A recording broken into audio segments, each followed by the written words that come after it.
Hello, everybody, and welcome to Friends Before Kickoff. I'm Kyle Watson. I'm happy to be joined by Finn Ferris, and today we're going to break down Canada's 4-0 win over Curacao as the game against Honduras approaches, as well as talk about some of the transfer rumors surrounding the team. So, first of all, Finn, how are you doing today? I'm pretty good. Canada won last time out. I'm feeling optimistic for next time, so can't complain. Yeah, I think first of all, it was just good to see the guys play after Yeah. everything went down with the contract dispute. So I'm looking forward to another good game against Honduras and the resolution of all the issues surrounding the team right now. But I just wanted to ask you, so 4-0 win, I thought it was very, very, very comfortable. I honestly Yeah. thought they'd give us more of a run for our money. We did field pretty much our best 11. I mean, we'll get into that shortly. But I don't know. It just felt like they never put much pressure on. Canada had full liberty to do whatever they want down the wings, attacking. They're giving the fullbacks acres of space. One of the goals, Sam Adekugbe knocked it down for Tejan Buchanan.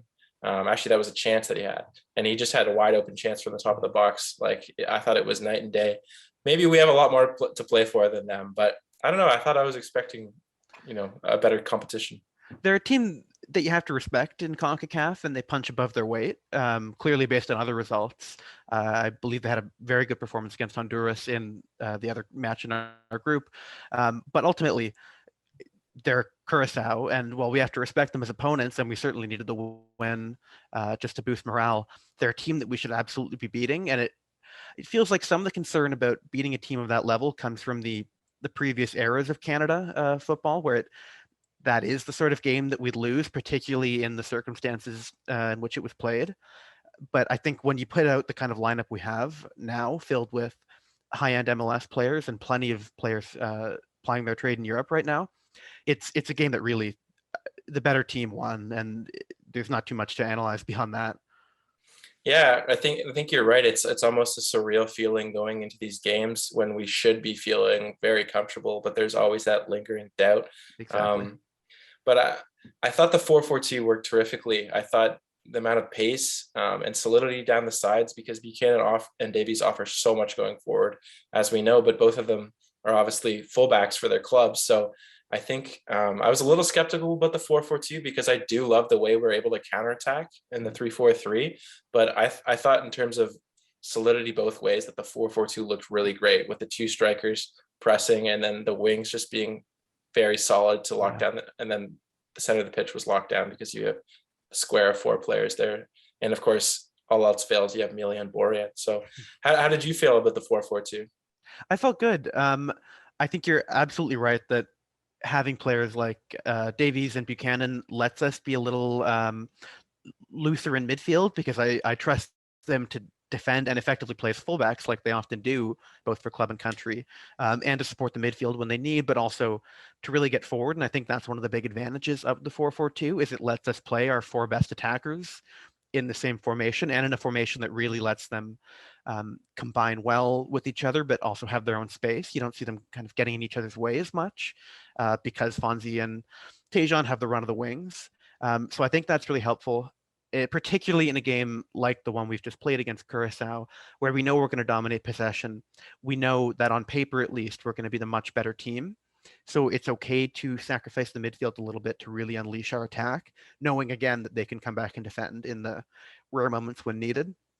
I think if we're looking ahead towards the World Cup and further qualifying cycles, when we're playing the best of the best, you look at, I mean, Belgium and Croatia are obviously famous for the kind of level of talent they have in their midfield.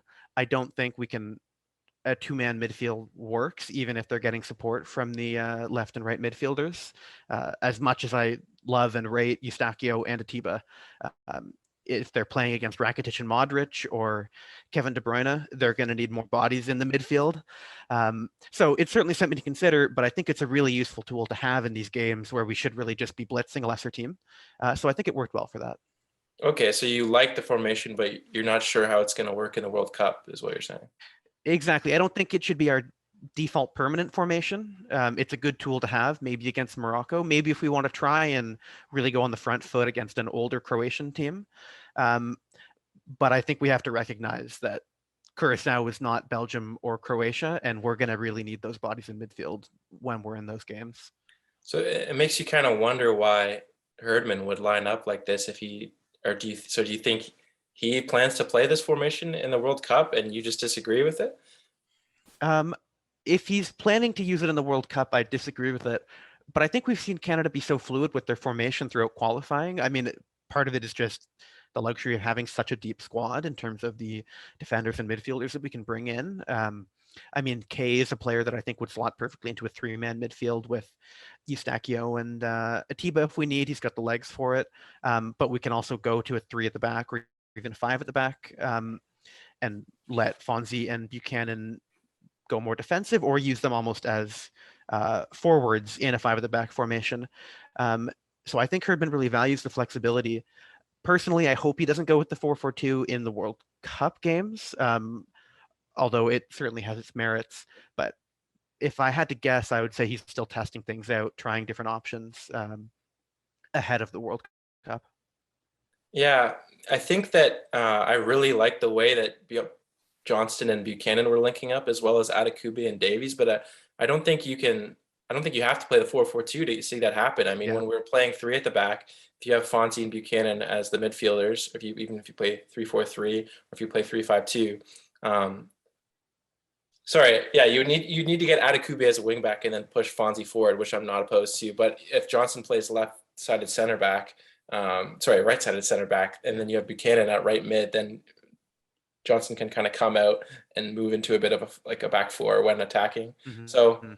I think that would offer the same sort of solidity. But I have really liked Adekugbe and Johnson, just the amount of pace and physicality they bring to the defense. Um, Although I am a big fan of Richie Larea, so Yeah. I think Larea and probably Osorio are the biggest people missing out from this 4-4-2. Do you see a way to get them into the team, or do you think they're going to have to be more of a super sub role? It's tough. I mean, it's a good problem to have that we have um, players of that stature who don't automatically make the 11.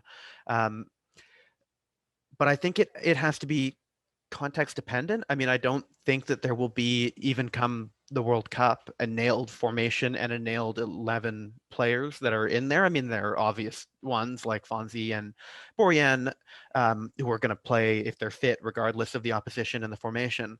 Um, but I think um, it's hard. I mean, Osorio is a player who is harder to fit into our midfield when we're playing Eustachio, who likes to get forward, and particularly when we're playing our four forwards, and it's hard to not play any one of them. Um, but he's also a player who, for both club and country, has always done it at the very highest level. Both for club and country, he scored in the Azteca and earned really important results there. He's one of the most clutch players I've had the privilege of seeing. And while he might not have done it in Europe, I think his achievements in MLS and um, with the past and present eras of the Canada national team proves he deserves a spot. So maybe that is a super sub, and maybe that's the ideal role for him as he becomes more of a veteran in this squad to come on if we're tied or trailing in the World Cup and be someone that we can trust. But I think we have to make place for him to start in at least some of these games. But it's hard to fit him into that midfield. I mean, you certainly have to get rid of one of Larin, Davies, or Buchanan to make room for Osorio. Yeah, and I've said throughout the campaign, and this is a hot take, and I haven't been completely sold on Buchanan, and that's not to say that he isn't an incredible talent and he can't cause havoc on the wings, and he hasn't done, incredible things to make this team qualify for the World Cup. But just because of what you're saying, to sacrifice one of our forwards to play a bit more defensive or play a bit more possession, which Osorio would offer, I think Buchanan is probably the odd one out from Larin, Buchanan, Davies, and David. Mm-hmm. But I think at least half the people who support this team would be mad at me for saying that. So I think you're right in saying it's a good problem to have these good players on the bench.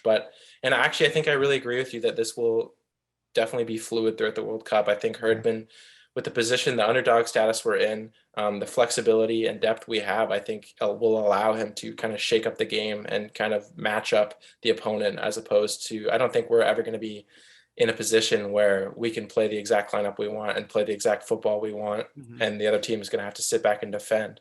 I really don't see that happening unless we No. get you know, unless we progress to the group stage and get a really easy first draw. I think all three of those games, maybe not Morocco will be on the back foot. Yeah. Um, yeah, so I don't know. I think both formations offer a lot. I guess this game against Curacao was just the one that really sold me on the 4-4-2, where it wasn't as proven as the back three for me, which has seen us through so many massive games, Mexico, USA, et cetera, et cetera. But I think this does definitely offer us a lot, and it's also something we can consider switching to when we need a goal. We can bring on a forward and switch this 4-4-2 because I think it allows us to have the most offensive potential with that. The combination down the wings was just immense. I think Fonzie and Buchanan are probably our two most talented dribblers, and yeah, absolutely. It's weird. I really haven't seen a team probably since Leicester 2016 that played this kind of 4-4-2. Like it's where all of the offense is coming from the wings. Like I'm so used to watching a team where it comes right down the middle. Every team has a number 10 or at least two number 8s that are pushing balls down the wings, but yeah, we're building up from the wings forward. So it is definitely fun to watch, but yeah, I think I wonder how it'll fare against Modric, De Bruyne, yeah, Tielemans, etc. yeah. Well, and I mean, ultimately, I think I trust Herdman, and I think much more importantly than my trust, I think the players trust Herdman pretty implicitly. I mean, there are a lot of really strong bonds in that squad, and I think Herdman has the clout at this point to sit Buchanan down and tell him that he won't be starting every match in the World Cup, and do the same with Osorio. And I think those players might not be happy. I mean, everybody wants to get as many minutes as you can in the World Cup. We all know as Team Canada fans not to take this for granted.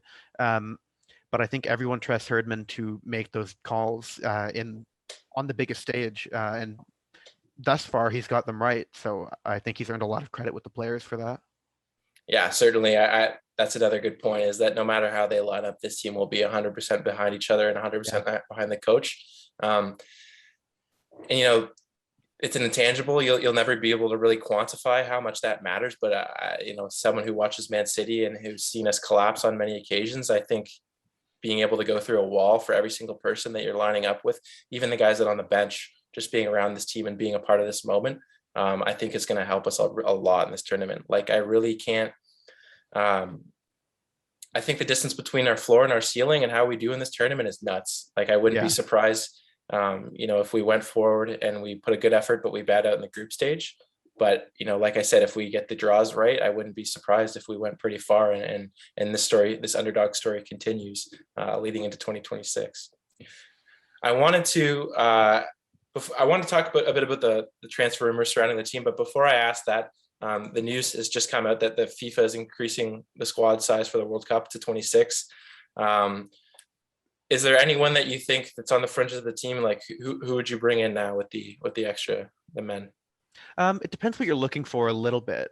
I mean, there's obviously several dual national young players that you could look to bring if you want a bit of energy in the team. Obviously, the issue with them is that they aren't as ingrained in the squad. But if you're really trying to make a hard sell on Mitrovic or Kone, who isn't cap tied for us yet, this is a pretty great opportunity to get them into the fold if Herdman doesn't see more senior players deserving of their places.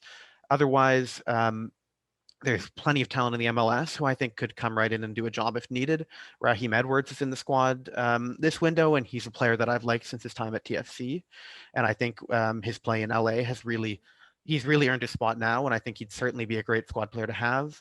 On the fringes as well, at forward, Ike Ugbo is probably a lock based on if he can continue his form from the second half of last season. I'm not remembering his first name, but Brem in the Eredivisie 2 has done really well there, and I think he's just another sort of different option going forward. And I'm sure there are more fringe candidates, whether you're looking at the dual nationals or more senior players, whether you can talk Scott Arfield out of retirement or someone like that, even if you can't promise much playing time. I think it's good for Canada as a program to both get these more senior guys into the fold and help the ones who have suffered the 8-0s at Honduras to really kind of appreciate what the program has become, but also use this as a platform to try and sell some of these dual nationals that I think really are the future of the program if we want to stay at this level and continue rising. Yeah, I think either way, it'll be good for Canada, like you said, to get those old guys in, and get them to be a part of this team. But I think what's more likely to happen is that, yeah, they take somebody just to show them this is what Canada can accomplish. You should join us. I'm wondering what you think about bringing Theodore Corbeanu in. I'd love it.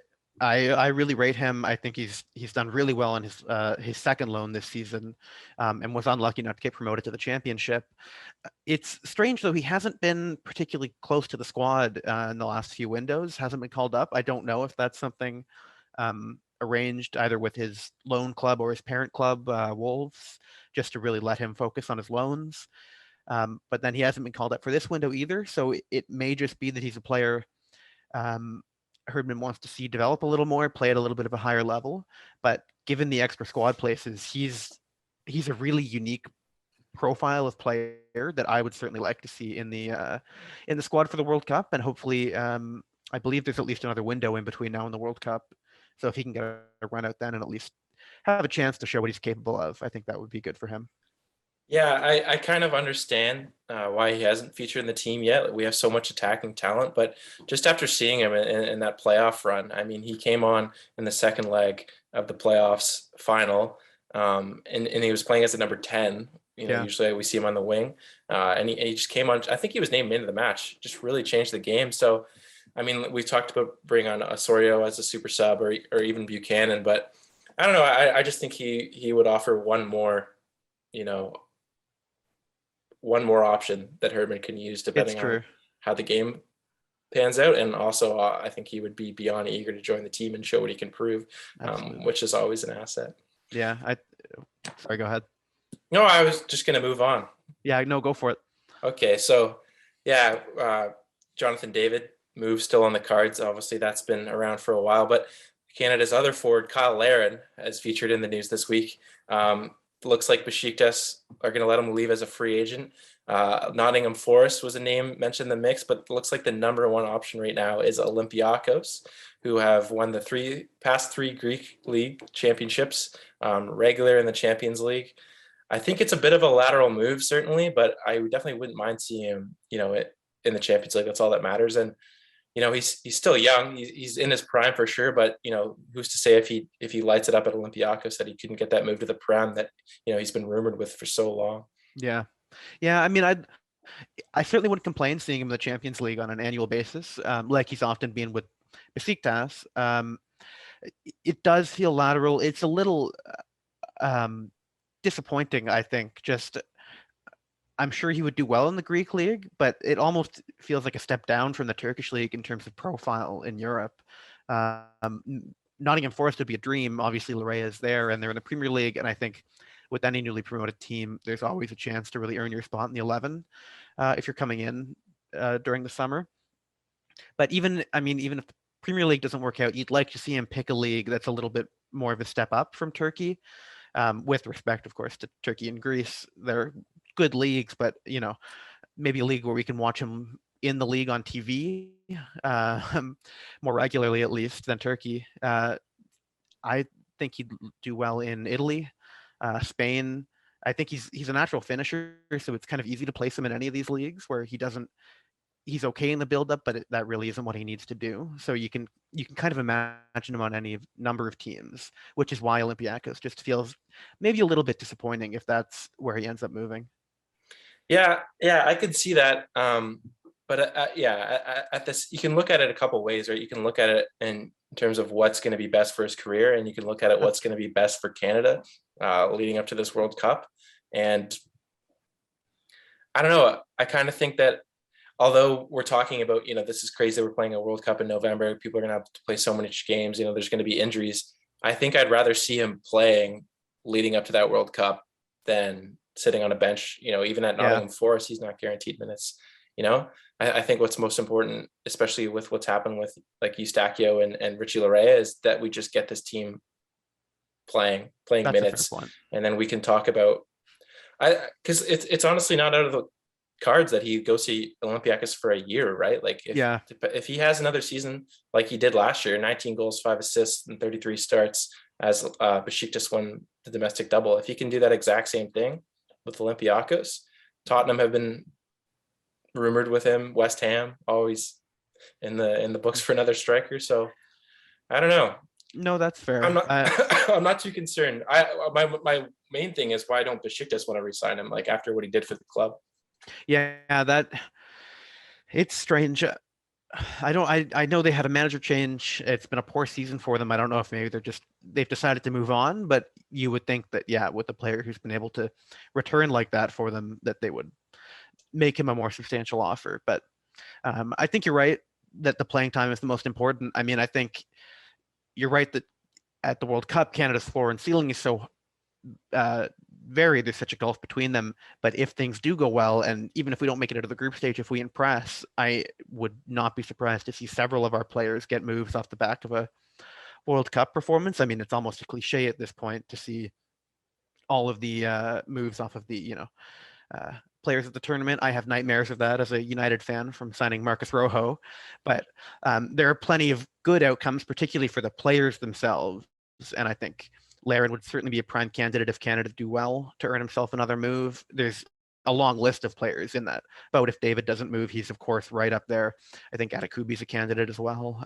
Even Buchanan, depending on how the Belgian league goes for him. So you're right. Getting in the squad and getting fit and in form is probably the biggest thing for these players. Well, episode 1, Finn. Still getting the kinks out, but I think you're a natural. How'd you feel in our first episode? Thank you. Pretty good. I mean, we talk about soccer or football, of course, and Team Canada, especially enough off camera. So it's a pretty natural transition to move on. It's fun, honestly. I mean, it's a great time to talk about Team Canada, where we're complaining about Larin moving to a regular Champions League club and how can we fit in all of our great players into the formation. So it's the best time to do it that there's been in the last couple of decades. So it's good. Absolutely. So we'll have a lot more content covering Team Canada, as well as we're going to dive into some European football. I'm a Manchester City fan. Finn here's a Manchester United fan. So unfortunately, big summers ahead for both of us. I think we'll take a look at the transfer window. And hey, I mean, it's a tough time being a Man United fan, but I think Frankie de Jong would be incredible. Like, I think we're talking about one of the best midfielders in the world. When's the last time I guess Cristiano Ronaldo. When's the last time you had the opportunity to sign one of the world's best? So yeah, it's the hope that kills you as a United fan. So I'm trying to keep things measured, but it would be hard to be pessimistic about a Frankie de Jong signing. It's a good start. Yeah, I think it's different than Pogba. I don't think Frankie's ever kind of had this sort of attitude problems or off-field problems. You know, not that that's entirely what happened with Pogba at Man U, but come on, like surely you've got to start Frankie de Jong week in, week out. Yeah. Oh, absolutely. Well, I mean, we could do a whole podcast series on what happened to Pogba at United. I have plenty of thoughts, but I think the Frankie de Jong move is a lot more straightforward. He's linking back up with Ten Hag. He should have a very clear role in the team, and he shouldn't have those ego problems. So it's a good start. Hopefully, it's a good start to a good summer. You've got Van de Beek, maybe Frankie de Jong. All you got to do is sign what's his name, Lassashone. Yeah, and you've got the midfield back for a Champions League semifinal run. Perfect. Yeah. All right. Well, thank you so much for listening, Finn. Thank you so much for joining, and thanks for having me. We'll see you next time.